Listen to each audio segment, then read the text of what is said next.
Magandang umaga mga katiits. So,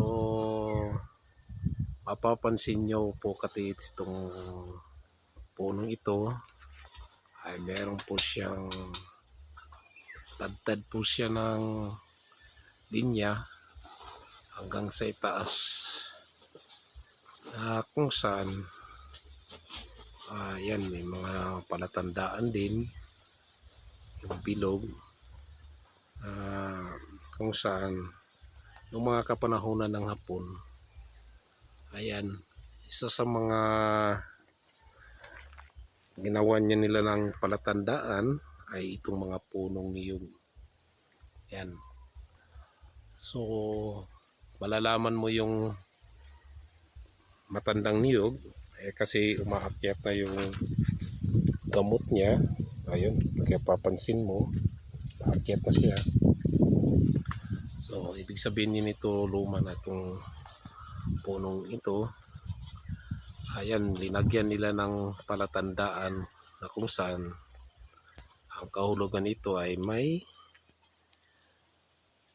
hidden wealth sa surrounding o dito lang sa nakapalibot.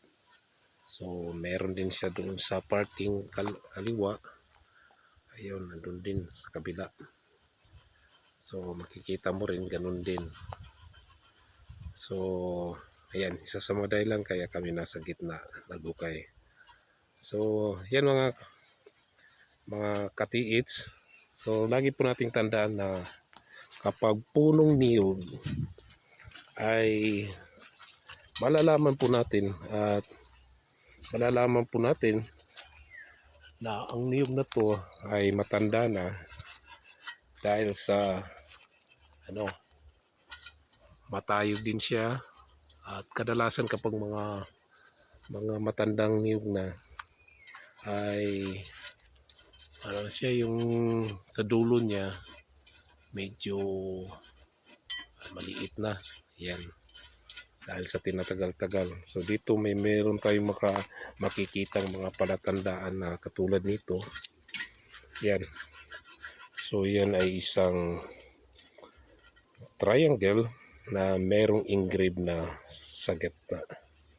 So ibig sabihin nito na ito ay likas na gawa ng tao, mga simpleng palatandaan pero may kahulugan. So alam na natin kapag triangle na may dot sa gitna, so ibig sabihin hanap tayo ng triangulism na nasa maaring punong kahoy o punong niyog, at maaari ding bato na yung forma niya ay triangulism. So halimbawa itong mga batong to, yan, mga ganyan, hanap ka.